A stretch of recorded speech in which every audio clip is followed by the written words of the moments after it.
이 시간 우리에게 주시는 하나님의 말씀은 베드로전서 1장 1절부터 5절까지의 말씀입니다. 제가 봉독해 드리겠습니다. 예수 그리스도의 사도인 베드로가 본도와 갈라디아와 가파도기아와 아시아와 비두아니에 흩어져 사는 나그네들인 택하심을 입은 이들에게 이 편지를 씁니다. 하나님 아버지께서 여러분을 미리 아시고 성령으로 거룩하게 해주셔서 여러분은 순종하게 되고 예수 그리스도의 피뿌림을 받게 되었습니다. 여러분에게 은혜와 평화가 더욱 가득 차기를 빕니다.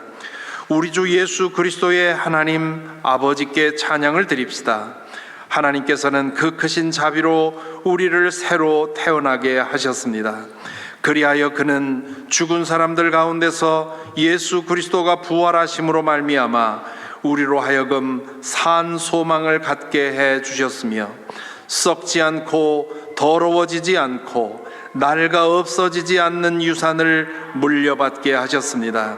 이 유산은 여러분을 위하여 하늘에 간직되어 있습니다. 하나님께서는 여러분의 믿음을 보시고 그의 능력으로 여러분을 보호해 주시며 마지막 때에 나타나기로 되어 있는 구원을 얻게 하여 주십니다. 이것은 주님의 말씀입니다. 안녕하세요. 굉장히 가슴 벅찬 그런 순간입니다. 3년 전에 와서 와싱턴 사김의 교회 교우들과 함께 베드로 이야기가 함께 나누었던 것으로 기억을 하고 있는데, 오늘은 베드로가 쓴 것으로 알려지고 있는, 그러니까 실질적인 저자가 베드로라기보다는 베드로의 마음을 계승한 사람이 썼던 책을 가지고 4번에 걸쳐서 함께 하나님 말씀을 나누게 되었습니다. 요즘처럼 살기 어려운 때가 없는 것처럼 느낍니다. 어느 시대에도 자기 시대가 참 좋았어 이렇게 말하는 시대가 있을까 싶긴 한데요, 가장 어려운 시기를 누구나 다 살고 있다고 말하지만 정말 알 수 없는 세상을 지금 살고 있습니다. 세상이 얼마나 빨리 변화되고 있는지 종잡을 수 없는 일들이 벌어지고 있습니다. 오늘 아침에 호텔에 있으면서 어떤 분이 인터뷰한 것을 잠시 봤는데, 그분이 한참 인터뷰를 하다가 자기 안경 자랑을 했습니다. 이렇게 안경 자랑을 하면서 멋있죠? 그리고 안경을 보여주더니 그 안경이 뭐라고 얘기하냐면 AI가 탑재된 안경인데, 그래서 자기 앞에 있는 사물을 이렇게 보면서 내가 보고 있는 게 뭔지 이야기해줘 하고 묻자, 그러자 즉시 안경에서 소리가 납니다. 뭔가에 대한 대답을 하고 있습니다. 그래서 깜짝 놀랐습니다. 세상이 이렇게 변했구나. 어떤 나라에 가도 그 언어로 모든 걸 이해할 수 있는 그런 세상이 급하게 열리고 있는데, 신비한 세상이네 그랬는데, 오늘 저녁을 함께 먹은 교우님이 그 안경을 가지고 있다는 얘기를 듣고 이게 이렇게 놀라운 세상이 되어버렸구나. 비싸지도 않습니다. 그 안경이. 깜짝 놀랐습니다. 그러니까 향후 1년 혹은 6개월 이내에 어마어마한 변화가 일어날 거다, 그렇게 이야기를 하고 있고, 그런 세상이 아주 빠르게 우리에게 다가오고 있음을 알 수 있습니다. 자율주행하고 있는 차, 이런 것은 이제는 조금은 익숙해진, 운전대를 잡지 않는 그런 차들이 운전자가 없는 차가 시내를 주행하는 모습을 보면서 낯설게 여겨지기도 하고 놀랍게 여겨지기도 하지만, 이런 일들이 이제 빠르게 우리의 일상이 되어버리는 그런 세상에 살고 있습니다. 지난번에 우리가 팬데믹 시대에 막 지나가면서 이 모임을 했을 때, 아직 팬데믹이 끝나기 이전이었습니다마는, 그때만 해도 이 코비드19라고 하는 시대가 우리에게 가져다 준 질문이 뭔지에 대한 이야기를 많이 나누기도 했습니다만, 이 지구촌의 환경 문제는 점점 어려워지고 있다는 사실이 속속 드러나고 있고, 또 인간의 과학기술이 어마어마한 속도로 발전하고 있다고 하는 거, 그러니까 정신 차리기 어려울 정도의 여건 속에 우리들이 살고 있습니다. 이 자리에 계신 연세 많으신 분들은 농경 중심 사회로부터 오늘의 사회에 이르기까지 100년도 되지 않는 기간 동안에 인류 역사 수억 년 동안 경험해왔던 것보다 더 큰 변화를 경험하고 있습니다. 기가 막힌 시대를 우리가 살고 있습니다. 이게 우리의 모습입니다. 그런데 세상은 그렇기 때문에 평화로워지고 있냐면 그러지 못한 것 같고, 너무나 많은 갈등이 사회 도처에서 드러나고 있음을 알 수 있습니다. 특별히 한국 사회가 너무나 갈등이 심화되어서 사람들 사이에 그 적대 감정이 점점 높아가고 있다는 사실을 여러분들도 우려 섞인 시선으로 바라보고 있을 거라는 생각이 들기도 합니다. 정말 세상이 이렇게 어지러워졌습니다. 우리는 흔히 에덴 동산에서 쫓겨난 아담과 하와 사이에 태어났던 첫 번째 아들이 가인이고 두 번째가 아벨인데, 가인이 아벨을 죽이고 에덴의 동쪽으로 이주하여 살았다 하는 이야기를 들었습니다. 에덴의 동쪽으로 이주해 갔던 가인이 살고 있던 그 땅을 롯이라고 성경이 얘기하고 있는데, 롯이라고 하는 뜻은 유리하다, 방황하다, 그런 뜻입니다. 그러니까 한마디로 얘기하면 이렇게 해석할 수 있겠습니다. 하나님을 등지고 사랑해야 할 형제를 경쟁의 대상으로 보고 싸우는 그 인간 존재가 처하고 있는 기본적인 분위기가 방황일 수밖에 없고 정서적 불안일 수밖에 없다라고 하는 사실이 바로 에덴의 동쪽 롯 땅 주민이라고 하는 말의 의미가 바로 그것이라고 여겨집니다. 제가 어제 그 미국의 저쪽 서부에 있는 산호세에서 왔습니다. 그곳에서 제가 이 에덴의 동쪽에 대한 이야기를 잠시 나누게 되었는데요. 여러분, 존 스타인백이라고 하는 미국의 소설가가 1952년에 발표했던 소설이 에덴의 동쪽입니다. 그런데 그 에덴의 동쪽이 배경으로 삼고 있는 지역이 바로 산호세에 있는 살리나스라고 하는 계곡인데, 제가 거기를 일부러 지나가 봤습니다. 살리나스 계곡을. 그 소설도 똑같이 성경 이야기하고 똑같이 가인과 아벨로 형상화된 두 형제 사이의 갈등, 그 갈등 때문에 어떤 참극이 벌어지고 있는지를 보여주고 있는데, 그러니까 이 존 스타인백은 자기 시대를 우울하게 성찰했다고 얘기할 수 있겠는데, 오늘 우리가 살고 있는 세상이 그야말로 에덴의 동쪽에서의 삶이라고 얘기할 수 있겠습니다. 인간은 본래 하나님이 서로를 사랑하라고 지어준 존재인데요. 그러니까 여러분, 인간의 창조에 대한 이야기를 볼 때 아담이 쓸쓸해하는 모습을 보고 하나님께서 돕는 짝을 만들어주겠다고 작정하고 아담을 깊이 잠들게 한 다음에 갈비뼈 하나를 뽑아가지고 여자를 만들었다고 얘기합니다. 갈비뼈라고 하는 것은 메소포타미아 문명권 내에 세워졌던 가장 고대의 문명 가운데 하나인 수메르와 아카드에서는 절친한 친구, 생명을 나눈 사이, 그런 뜻입니다.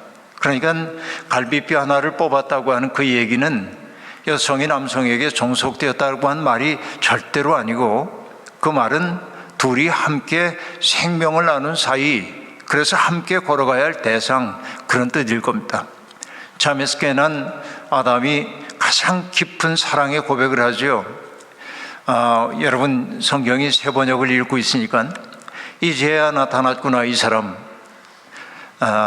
뼈도 나의 뼈, 살도 나의 살, 남자에게서 나왔으니 여자라 하리라, 이렇게 말합니다. 제가 그래서 언어를 다루는 사람이기 때문에 농담처럼 얘기합니다. 인간이 만들어낸 최초의 문장이 굉장한 사랑 고백이다. 자기 앞에 있는 어떤 대상을 바라보면서 이제야 나타났구나 하면서 말이죠, 반기고 환대하고 기뻐하고, 그리고 뼈도 나의 뼈, 살도 나의 살이라고 하는 것은 나의 소유라고 한 말이 아니라, 그 말을 우리식 언어로 얘기하면 뭐랄까요? 너 없이는 나도 없다, 그런 말이거든요. 그러니까 여러분, 인간이 만들어낸 최초의 단어 말고 문장이 사랑 고백이라는 게 의미심장하다 하는 말씀을 드렸는데, 이게 인간의 가장 본질적인 모습이라고 볼 수 있습니다. 그러나 에덴 이후의 인간은 내 옆에 있는 사람들을 그런 마음으로 대하지 못하고 있고, 경쟁의 대상으로 바라보고 때때로 갈등 일으키는 대상으로 보고 있었던 것이죠. 특별히 우리 시대를 얘기할 때 두 가지의 인생관을 얘기하는 사람이 있습니다.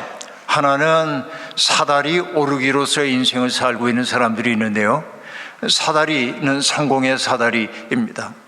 이 사다리 한 단 한 단 위로 올라가기 위해 얼마나 치열한 경쟁을 겪어내야 하는지 모릅니다. 그 때문일 겁니다. 한국의 그 경제학자였던 김기원이라고 하는 교수님이 계신데 세상을 떠났습니다. 몇 해 전에 그분이 어느 신문에 컬럼을 썼는데요, 그 컬럼 제목이 세 음절로 되어 있는 세 단어였습니다. 고단함, 억울함, 불안함, 한국인을 사로잡고 있는 세 가지의 정서라고 얘기했습니다. 고단하다고 하는 것은 뭡니까?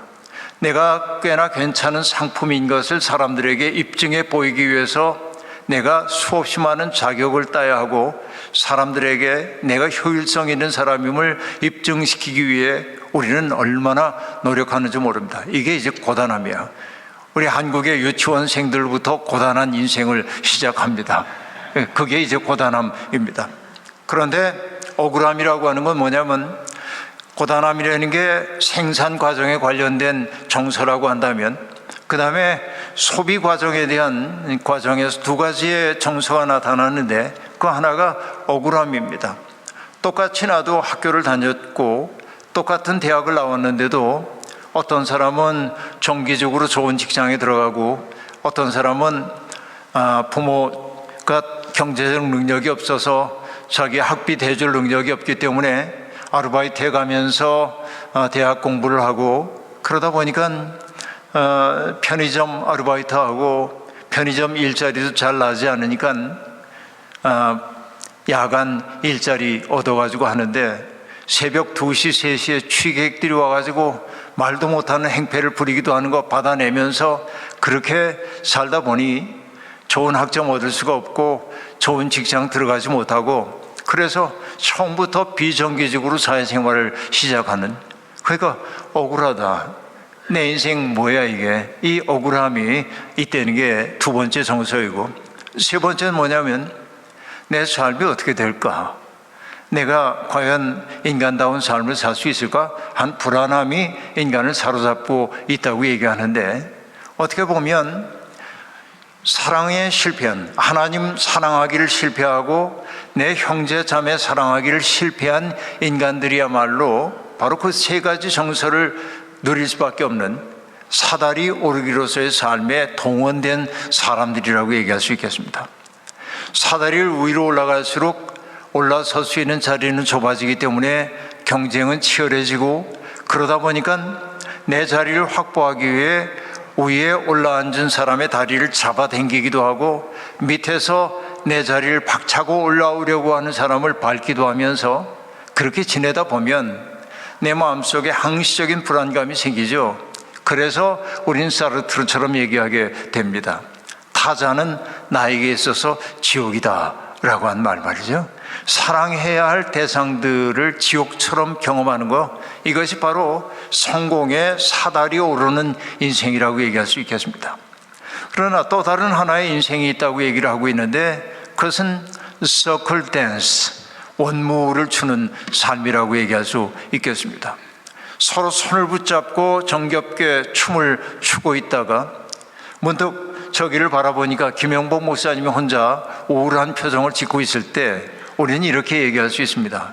김 목사님, 거기서 왜 우울하게 그러세요? 우리 함께 춤춰요. 그래서 우리가 손을 벌려 김 목사님 손을 잡으면 원은 더욱 커지고 춤은 더욱더 흥겨워지죠. 우리의 신앙생활이라는 게 뭐냐면, 사다리 오르기로서의 삶에 지친 사람들이 함께 춤출 수 있는 공동체를 만들어가는 것이라고도 얘기할 수 있겠는데요, 이런 삶에 우리가 초대를 받았다라고 하는 얘기입니다. 우리가 살고 있는 세상이 우리를 몰아대고 있는 그 삶의 방향에서 우린 수없이 많은 갈등에 노출된 채 살다 보니 우리의 마음에는 찢긴 상처들이 너무나 많이 나게 되었고, 그 상처가 치유되기도 전에 또 다른 상처가 중첩되어 나타나기 때문에 우린 마치 뿌리 뽑힌 사람처럼 안식을 누리지 못하고 살고 있는 것입니다. 그 때문일 겁니다. 우리의 마음속 가장 깊은 곳에서는 누군가와 일치를 경험하고 싶은 근원적인 욕구가 우리 속에 있습니다. 누군가와 더불어서 흉금을 터놓고 이야기할 수 있는 사람들에 대한 그리움이 우리 속에 있다고 하는 얘기입니다. 교회는 뭐냐면 사람들을 사정없이 분열시키고 있는 이 세상에 대한 강력한 저항으로서 그 그리움을 품고 만나 사람들이 서로에게 환대를 제공하고 하나님 안에서 사랑을 경험하는 것이 바로 교회여야 합니다. 저는 이 워싱턴 사김의 교회가 바로 그런 환대의 공동체로 날마다 아름답게 지어져 가기를 소망합니다. 여러분, 바울 사도도 그런 이야기를 했죠. 골로새서 3장 11절에서 바울은 교회에 대해서 얘기하고 있습니다. 그리스도를 믿는 사람들에 대한 얘기죠. 거기에는 그리스인과 유대인도, 할례 받은 자와 할례 받지 않은 자도, 야만인도 스구디아인도 종도 자유인도 없습니다. 오직 그리스도만이 모든 것이며 모든 것 안에 계십니다 라고 말합니다. 바로 이것이 진정한 교회라고 얘기할 수 있겠습니다. 교회를 다양한 사람들이 모여 있지만은 교회를 일치되게 하고 있는 가장 귀한 비결은 무엇일까요? 사람들이 서로를 하나님의 형상으로 대할 때 바로 그런 공동체는 가능해진다라고 하는 이야기입니다. 바로 우리가 하나 될 때 비로소 우리는 그리스도의 몸이라고 하는 사실을 입증하게 될 것입니다. 자, 오늘 베드로 사도는 이렇게 인사말을 하고 있는데요. 발신인인 베드로가 말합니다. 본도와 갈라디아와 갑바도기아와 아시아와 비두니아에 흩어져 사는 신자들에게 그리스도 안에서 문안의 인사를 드린다고 이야기하고 있습니다. 성도들을 일컫는 단어가 뭐냐면 여기저기에 흩어져 살고 있는 나그네라고 말합니다. 여러분, 나그네 그러면은 여러분 나그네 설음 잘 아시죠? 왜냐하면 이곳에 살고 있는 한인들은 다 성이 똑같다면서요. 이씨, 이름은 민자씨, 이민자.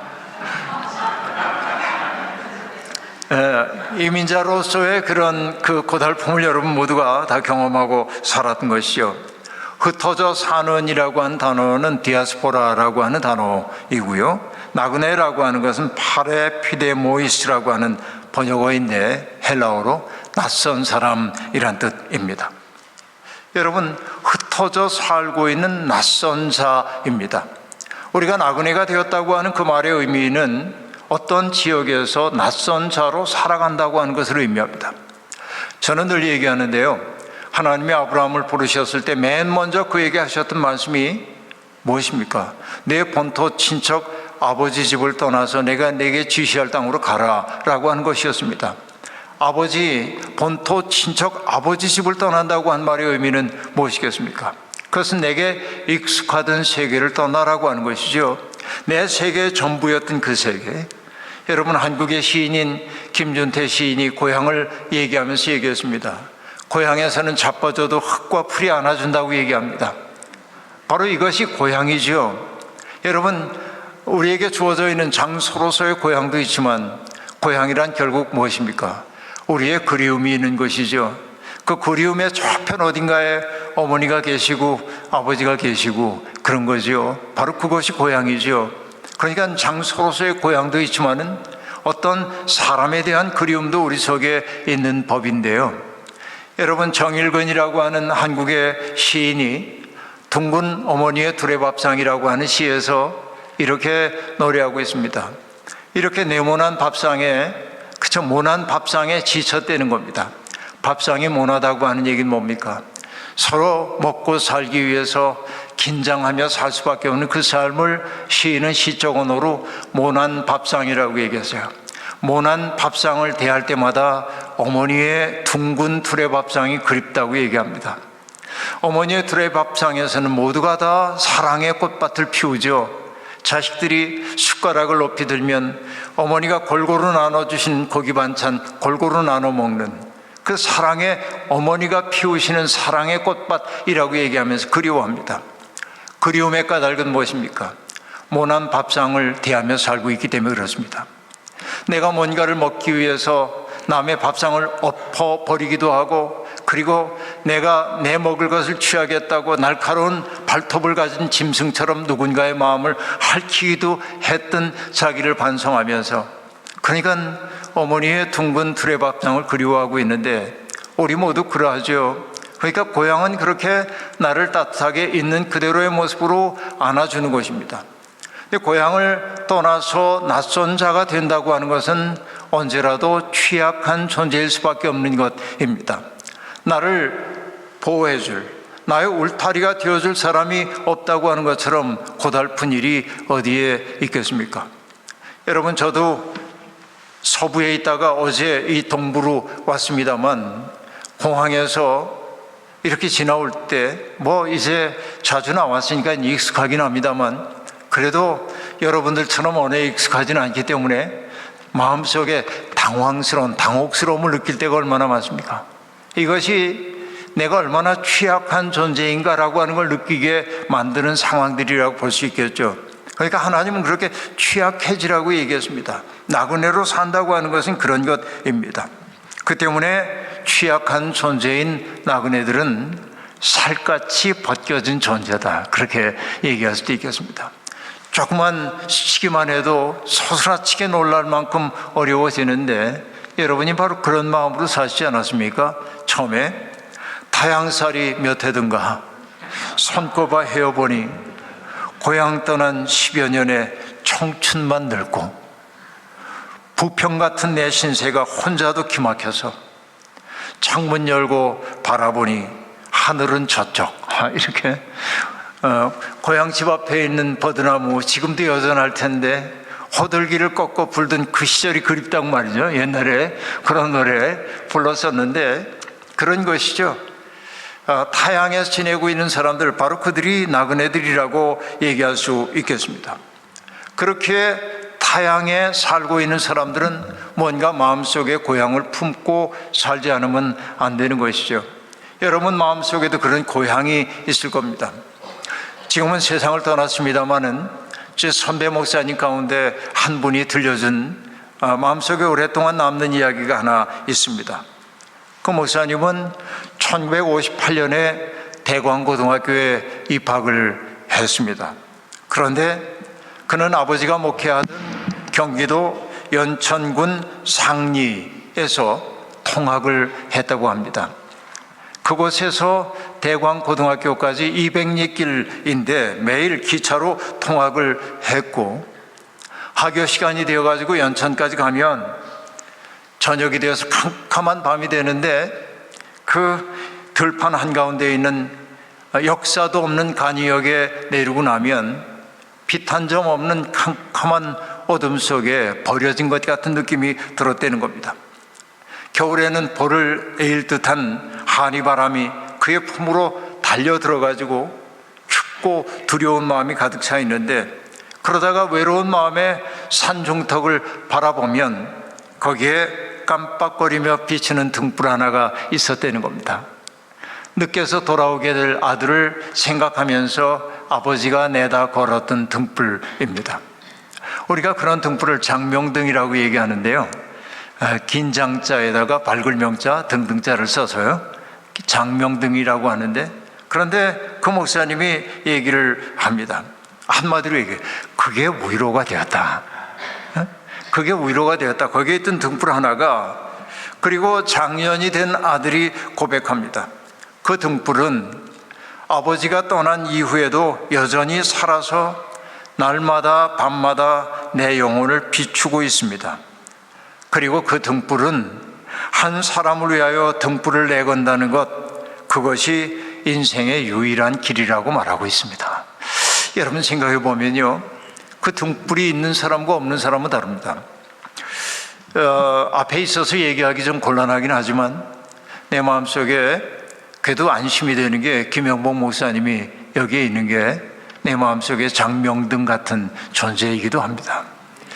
가까이 계신 분들은 그거 잘 모를 수도 있어요. 그런데 저는 멀리 떨어져 있으니까 여기 미국을 생각하면 늘 김영복 목사님 생각하면 장명등 같은 생각이 나요. 그러니까 어딘가에서 등불 하나가 빛나고 있다는 게 나로 하여금 더 걸어갈 힘을 주는 거예요. 시인인 나이덕 시인도 산속에서라는 시에서 얘기합니다. 깜깜한 밤속에 길을 걸어가다가 길이 보이지 않을 때 멀리서 깜빡거리는 등불 하나, 그것이 우리를 밝게 만드는 게 아니라 걸어갈 힘이 되어준다고 말이죠. 우리의 인생이 아무리 어려워도 우리의 등불이 되어주는 사람 하나가 있다고 한다면 나그네들도 걸을만 하지 않겠습니까? 그렇죠? 이 마음들이 우리에게 있는가? 여러분, 자꾸 이 생각이 떠오르는데요. 한국의 사회학자이고요, 은퇴하셨지만은 서울대학교 사회학과 교수였던 한완상 박사님 기억나는 분들이 계신지요? 통일부 장관도 하셨던 분이시죠. 그 어른 가끔 뵙는데 그 어른이 책을 주기도 하고 또 저희 교회도 자주 오시기도 하고 그랬습니다. 그런데 그분의 책에 이런 얘기가 나옵니다. 1962년에 미국으로 유학을 오셨어요, 한 박사님이. 그런데 너무나 가정 형편이 어려웠기 때문에 미국 올 여비를 마련할 수가 없는데 스승인 이상백 선생님이 가까스로 여기 올 수 있는 비용을 마련해 주셔서 샌프란시스코까지 비행기를 타고 왔고, 샌프란시스코에서 동부인 애틀란타까지 그레이하운드를 타고 2박 3일 동안 달려서 에모리 대학에 도착을 했답니다. 얼마나 지쳤겠습니까? 기진맥진한 상태로 기숙사에서 짐을 푸는데 자기가 싸지 않은 비닐봉투 하나가 캐리어에서 나왔습니다. 서울에서는 출발할 때 보지 못하던 비닐이어가지고 가만히 뜯어보니까 그 안에 편지 하나와 헝겊이 들어있었습니다. 그런데 헝겊 안에는 흙 한 줌이 들어있었습니다. 아버지의 편지는 이렇게 적혀 있어요.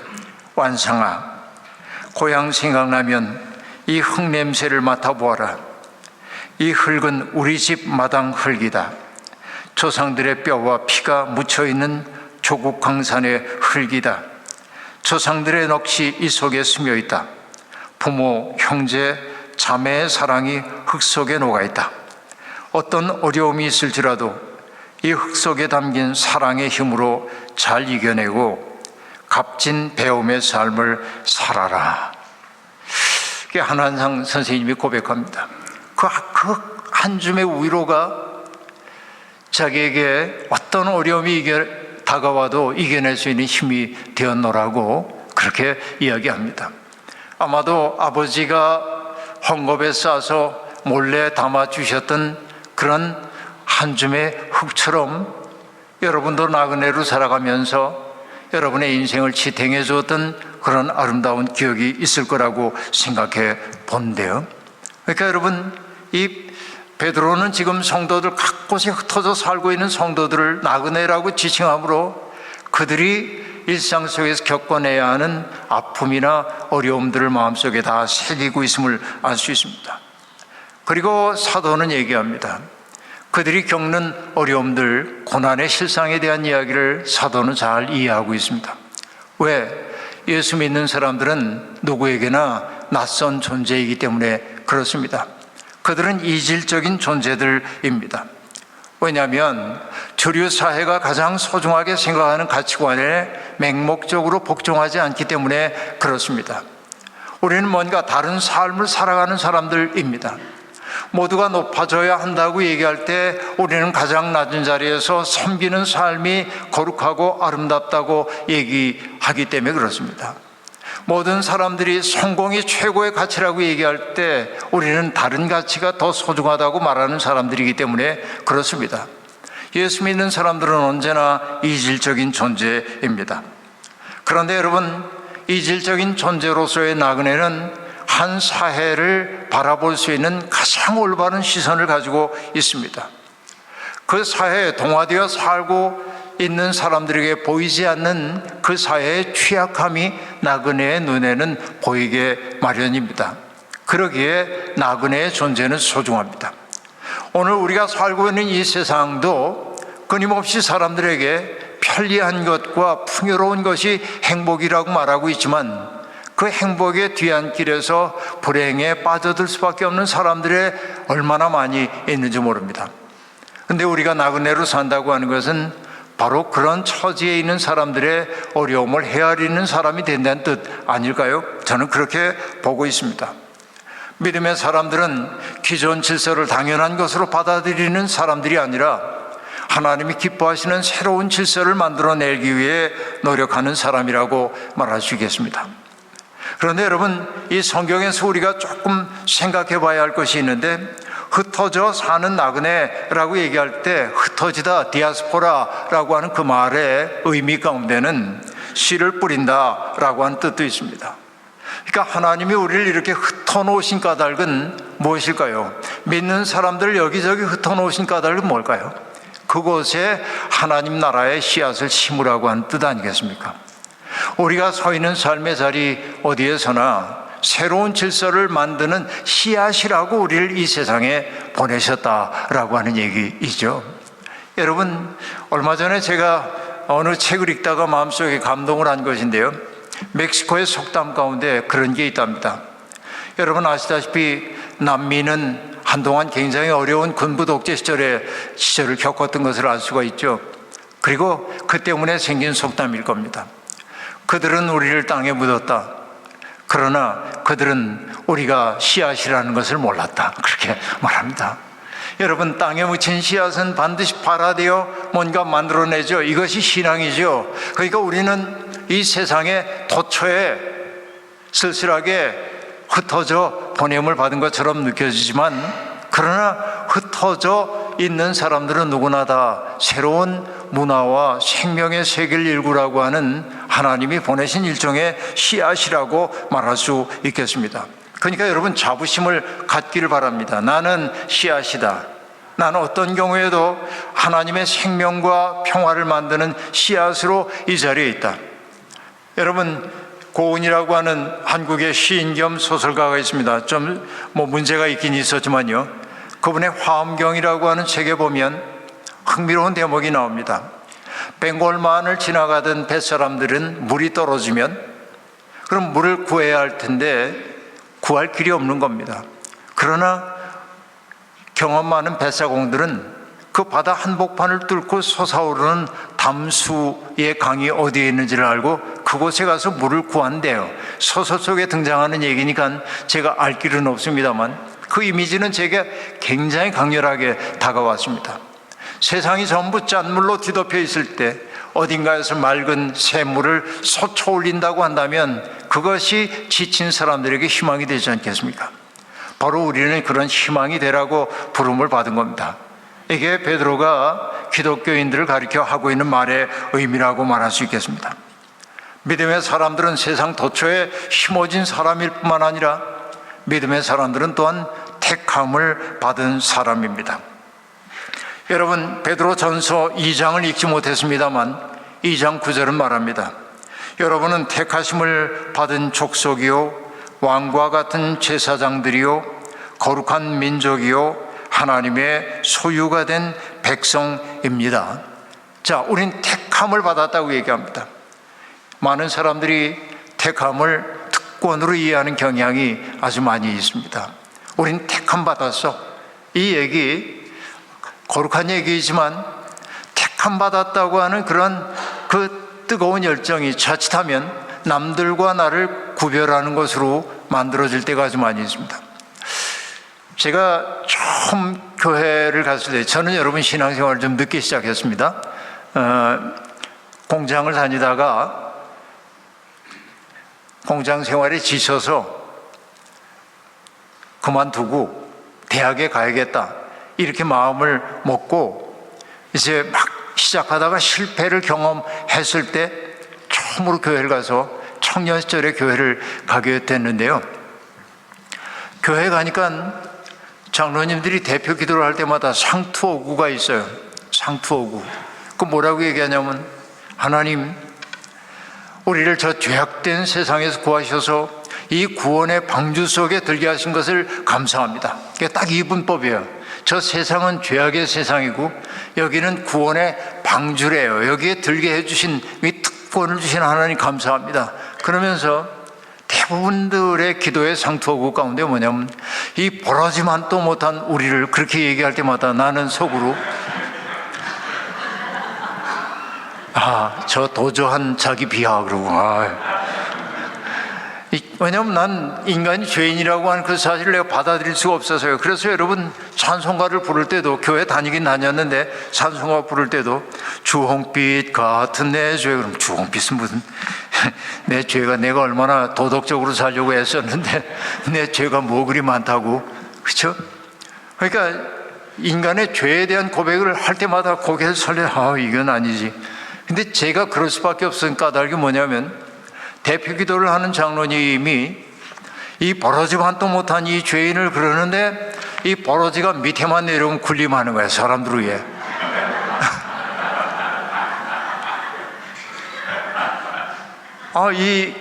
이 부조화가 나는 견딜 수가 없어서요. 처음 교회를 갔는데 여기선 버러지인데 저기선 군림하는 왕적 존재로 처신하는데 이거 견딜 수가 없어요. 그러니까 난 다 의심했어요. 저분이 하는 얘기가 저게 신빙성이 있는 얘기야?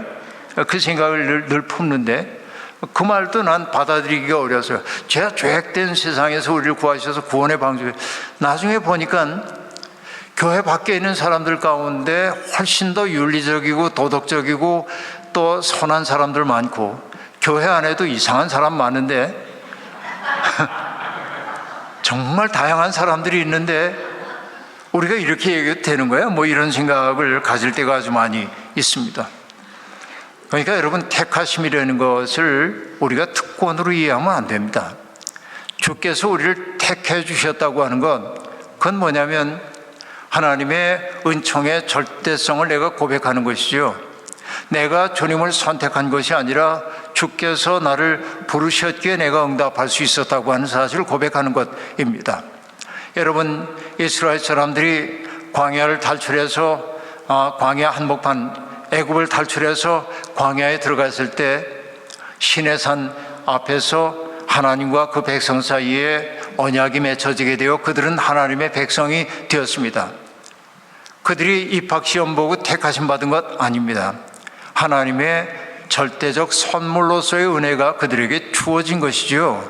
그때 그들은, 우리는 무자격하지만 하나님이 우리에게 이 값진 선물을 주셨다고 얘기하면서 그 무상의 감격을 택함 받았다는 말로 표현했는데, 그 감격은 사라지고 표현만 남게 될 때 우린 택함 받았어 라고 한 오만한 자의식이 됐던 것이죠.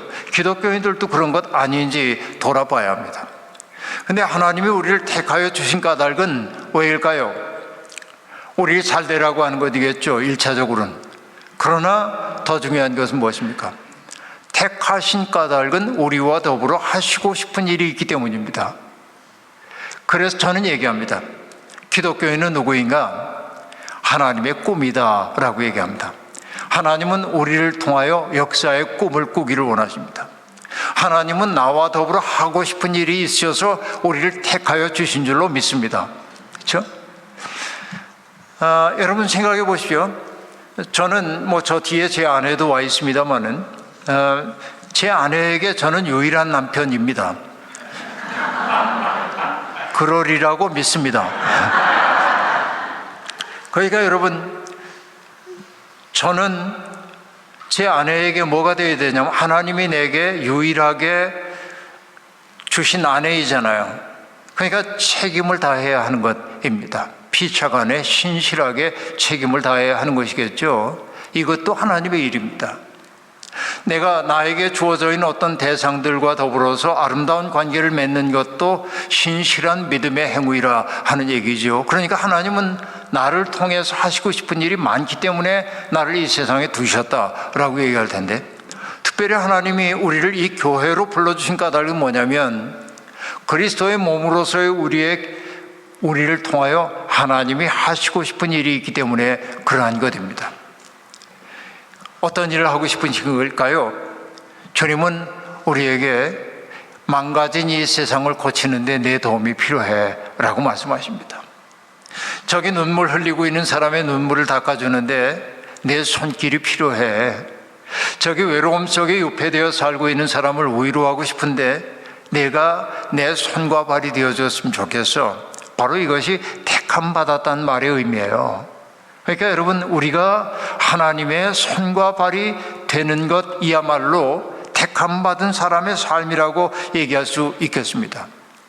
택함을 받았다는 그 사실이 내 마음속에 와닿을 때는 언제입니까? 여러분, 그것은 우리 속에 성령의 충만함이 있을 때 그 사실을 비로소 알게 되는 것이죠. 성령이 하시는 일은 무엇이에요?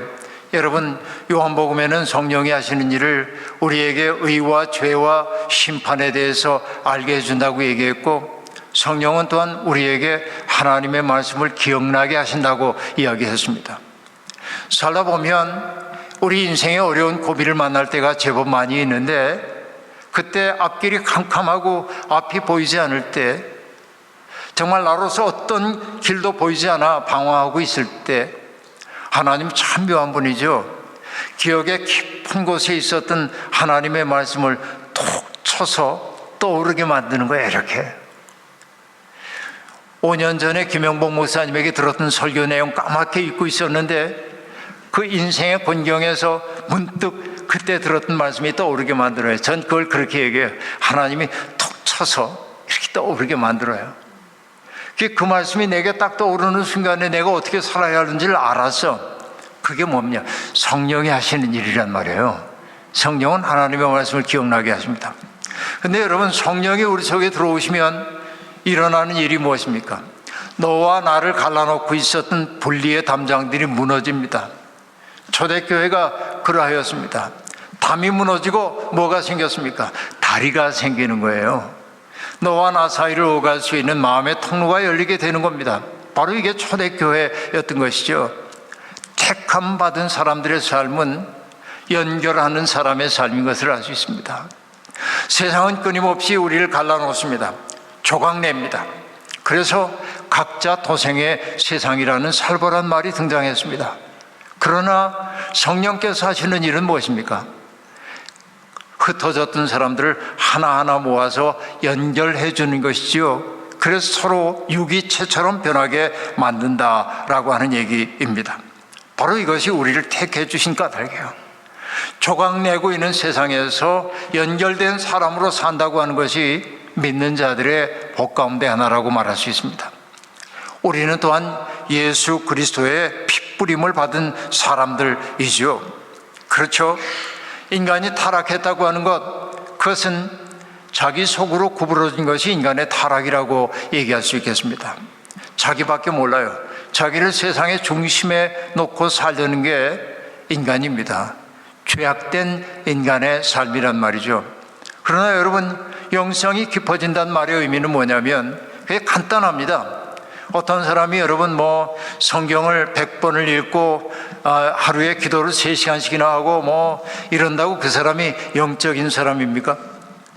어느 날 제가 어떤 지방에 집회에 갔더니 그 지방에서 정말 그 목회자들을 힘들게 만드는 목사님이 한 분 계셨는데 정말 성격이 참 이상한 분이시라고 다들 어려워하는 분인데 교인들도 매우 힘들어하고, 그 목회자 제가 특강을 딱 하고 났더니 그분이 질문이 있다고 손을 들었어요. 그분의 악명은 듣고 있었는지라 제가 긴장을 했습니다. 어떤 질문을 하시려고 그럴까? 그랬더니 목사님 다 좋은데 하루에 몇 시간이나 기도하십니까? 왜냐하면 기도의 양을 가지고 내 영역을 한번 시험해 보겠다는 거예요. 근데 그렇게 남을 심판하려고 하는 그분이 악명이 높아요. 이거 어떻게 된 일이에요? 기도하는 시간이 길다고 해가지고 그분이 영성적이라고 얘기할 수 없어요. 성경 많이 한다고 영성적이라고 할 수 없어요. 금식기도 자주 한다고 영성적이라고 말할 수 없어요. 어떤 것이 영성적이냐, 어떤 것이 우리가 경건해졌다고 얘기하느냐, 여러분 스스로도 알 수 있어요. 이전에는 나만 알고 살았는데 그냥 내 고통밖에 보이지 않고 내게 유익되는 것만 챙기고 그랬는데 은혜를 경험하고 나니까 남의 아픈 사정이 떠오르기 시작하고 그의 아픔 때문에 내 마음도 지그시 아파지고 그의 어려움을 해결해 주기 위해서 내가 사랑의 수고를 하는 것이 힘들게 여겨지지 않을 때 나는 영적으로 깊어진 거예요. 아직 내가 그런 경험이 없다고 한다면, 여전히 나에게 사로잡혀 있다고 한다면 아주 미안한 말이지만은 제 말이 아니라 이사야의 말이니까 용서하고 들으십시오. 성전의 마당만 밟을 뿐이니라, 그런 얘기예요. 그러니까 여러분, 정말 내가 믿음의 깊은 자리에 간다고 하는 건 다른 거 아닙니다. 그냥 나와 내 가족만 보고 살았는데 다른 사람들이 눈에 들어오기 시작하고 그래요. 그래서 제가 늘 생각하는 바가 있습니다. 교양이라고 하는 게 뭡니까? 교양이라고 하는 거 독일 말로 벨둥, 그래서 빌된 동사인데 뭔가를 짓다, 만들다, 쌓아가는 게 빌둥하는 거예요. 이게 교양입니다. 그런데 교양이라고 하는 게 우리가 매너와 에티켓 같은 걸 교양이라고 우리가 흔히 얘기합니다. 그런데 어느 분이 얘기했어요. 교양이란 타자의 고통을 상상할 수 있는 능력이다, 그렇게 말합니다. 어떤 사람이 교양이 있다고 하는 것은 어떤 사람을 바라보면서 그가 느끼고 있을 고통이 무엇인지를 상상할 수 있는 능력을 갖게 되는 게 교양이래요. 그러니까 여러분, 내가 어떤 자리에 가가지고 음식을 먹을 때 음식 먹는 매너를 잘 지키는 것도 교양입니다. 그러나 진정한 의미의 교양이라는 건 뭐냐면 내가 이렇게 음식 잘 먹고 있는 저 창문 밖에 굶주리고 있는 사람이 보일 때 그 사람을 위해 음식을 더 주문할 수 있는 마음이 교양이라, 그런 얘기예요. 이게 믿음이 깊어진다는 것도 그런 거예요. 그러니까 여러분, 그 사람이 평화를 만드는 사람인지를 보면 될 수 있는데 그 사람이 있는 곳에서 평화가 빚어지고 있는지를 보면 그의 영적 상태를 우리가 알 수 있겠는데, 예수의 핏부림을 얻었다고 한 말은 신비한 말인 것처럼 보이지만 예수의 피가 우리 속에 있다고 한 말의 의미는 뭡니까? 우리가 예수의 심정이 되어 살기 시작하는 걸 의미해요. 예수의 눈으로 사람들을 바라보며 살기 시작하는 것이 예수의 핏부림 받은 사람 아닙니까? 주님은 병든 사람을 바라보면 그냥 안 됐네 그러지 않으셨죠. 그들의 고통을 함께 알아내셨죠. 함께 알아내는 거예요. 여러분, 우리가 앓다, 한글 공부 한번 해요. 누군가의 병을 앓다, 받침이 리을 히읗이잖아요. 앓다. 뭔가를 우리가 안다 할 때 명사형으로 하면 암, 리을 미음이잖아요. 앓다와 앓음은 연결되는 거예요. 내가 그 사람의 아픔을 함께 아파 볼 때 그를 아는 거예요, 비로소. 근데 누군가의 아픔을 내 아픔으로 삼는 데는 그 말은 달리 얘기하면 뭐예요? 사랑이에요. 저 사람이 아팠는데 왜 내 마음이 아파집니까? 사랑하기 때문이죠. 예수님이 병든 사람을 바라보면서 그 사람의 고통을 고스란히 느꼈던 게 뭐냐면 사랑이에요. 그래서 주님은 우리가 겪어야 할 고통을 함께 겪으신 거예요. 그래서 그분이 우리를 아셔요. 우리가 우리의 모든 죄를 짊어지셨다고 한 말의 의미는 뭐냐면 우리가 겪고 있는 고통과 아픔과 우리가 느끼고 있는 소름을 주님은 아신단 말이죠. 이게 히브리서의 언어로 얘기하자고 한다면 우리에게 있는 대제사장은 우리의 연약함을 체휼하지 못하시는 분이 아니시오 라는 말입니다. 주님은 우리의 고통을 그대로 느끼신다는 것이죠. 그러니까 예수의 핏부리심을 받았다고 하는 건 뭐냐면 예수의 심정이 되어서 사람들을 대하기 시작했다. 이게 성도입니다. 여러분들 속에 예수의 피가 있길 소망합니다. 그러니까 예수의 눈으로 세상을 바라보기 시작한다라고 하는 얘기입니다. 그때 여러분, 예수의 심정이 된 사람들이 있는 곳에서 벌어지는 사건이 무엇입니까? 아까 성령의 능력 안에 있을 때 연결된다고 얘기했죠. 예수님이 계신 곳마다 식탁 공동체가 열립니다. 서로 만날 수 없었던 사람들이 만나 음식을 나눕니다. 분리의 장벽이 무너집니다. 그리고 자기의 삶의 그 의미를 잃어버린 사람들에게 삶의 의미를 되찾게 해주는 거죠. 바로 이게 예수가 했던 일이라고 말할 수 있겠습니다. 여러분, 바로 이런 누군가를 사람으로 대해주는 한 사람을 만날 때 우리는 변화되는 거죠. 3년 전에 왔을 때 그 얘기 했는지 안 했는지 제가 모르니까 뭐 또 다행인 건 대개 들은 걸 여러분이 다 잊어버리시기 때문에 그죠? 또 얘기해도 괜찮을 거라고 생각하는데, 돌아가셨습니다만 원주에 계셨던 그 지학순 주교님이라는 분이 있습니다. 가톨릭 주교, 백발의 주교님, 유명하셨어요 옛날에. 그런데 이 원주역이 있고 주교님이 사는 여기에 관사가 여기에 있으면은 역에서부터 관사까지 갈 때 여기 똑바로 가면 굉장히 빨리 갈 수 있는데 주교님은 언제나 여기를 우회해서 갔답니다. 왜냐하면 그 숏컷, 거기가 뭐냐면 유곽이에요. 역전에 있는 그 유곽입니다. 그러니까 그 유곽을 통과해 가기가 좀 그렇죠. 점잖은 체면에.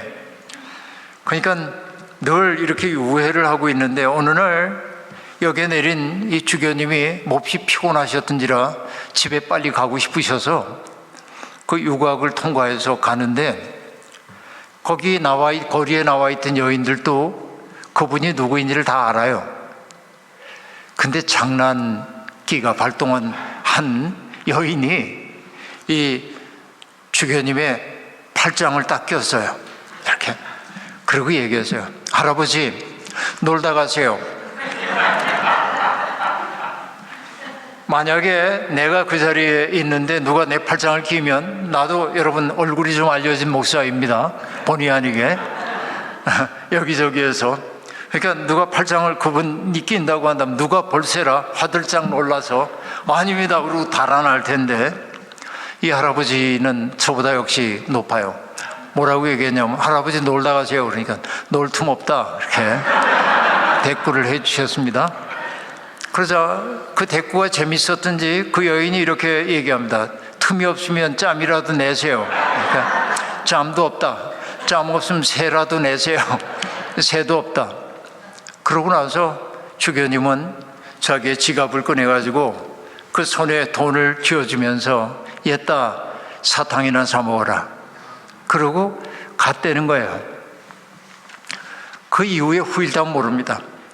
그 얘기를 들은 작고한 시인 김지하 시인이 그 이야기를 시로 쓴 거예요. 저는 거기까지만 알아요. 근데 가만히 상상을 해보는 겁니다. 그날 그 노주교에게 돈을, 지폐를 받은 그 여인은 어떻게 되었을까? 그때 당장 감화 받아가지고 유곽을 떠났다고 하면 좋겠지만 그럴 가능성은 매우 적고, 그러나 그 여인의 삶 속에 씨앗 하나 심어졌을 거다. 대개 자기를 바라보던 사람들의 시선은 어떤 것입니까? 욕망의 눈으로 바라보든지 아니면 경멸의 눈으로 바라보는 시선을 느끼고 살던 그가 마치 친소녀를 대하듯 그냥 아무런 도덕적 판단하지 않고 있는 그대로의 사람으로 자기를 바라보면서 대해주었던 그 할아버지 주교님의 그 맑은 눈빛을 생각하면서 인생의 어떤 고비길에서 자기의 삶의 방향을 바꿀 수도 있지 않았을까? 그 생각해 보는 거예요. 그러니까 우리도 살면서 수없이 많은 씨를 심고 있어요. 말 한마디로, 그리고 표정 하나로. 그렇죠? 바로 이게 예수의 핏부림을 받은 사람들의 삶이란 말이죠. 우리는 그렇게 살아야 하는 거죠. 베드로는 말합니다. 우리는 썩지 않고 더러워지지 않고 낡아 없어지지 않는 유산을 물려받게 되었습니다. 이 유산은 여러분을 위하여 하늘에 간직되어 있습니다. 여러분, 바로 우리는 그 세계의 부름을 받았습니다. 하나님 나라의 시민으로 부름받았다고 하는 것은 바로 그 가슴 벅찬 소명을 안고 내가 하나님의 꿈이라고 하는 사실을 잊어버리지 아니하고, 주님은 나를 통해 하시고 싶은 일이 많기 때문에 나를 이 세상에 두셨음을 명심하고 사는 삶입니다. 그러므로 여러분, 우리들에게 주어져 있는 인생길에서 나그네로 살고 있지만 나그네가 낯선 존재로서 익숙한 세계에 살고 있는 이들이 미처 보지 못하는 것들을 보완하고 그것을 보완해 주는 것이 나그네의 윤리인 것처럼 코메리칸으로 살고 있는 여러분들이 바로 이 미국 사회에서 아름다운 삶의 본을 보여서 한인들이 또 특별히 예수를 믿는 사람들이 얼마나 아름다운 사람인지를 삶으로 입증할 수 있기를 주의 이름으로 부탁드립니다. 자비하신 하나님, 오늘 우리에게 주신 이 귀한 말씀을 붙들고 살겠습니다. 주께서 주신 소명을 마음속에 간직하고 살겠습니다. 부족하고 연약하지만 우리를 통하여 하나님의 꿈을 이 땅에서 이루어 주옵소서. 예수님의 이름으로 기도하옵나이다. 아멘.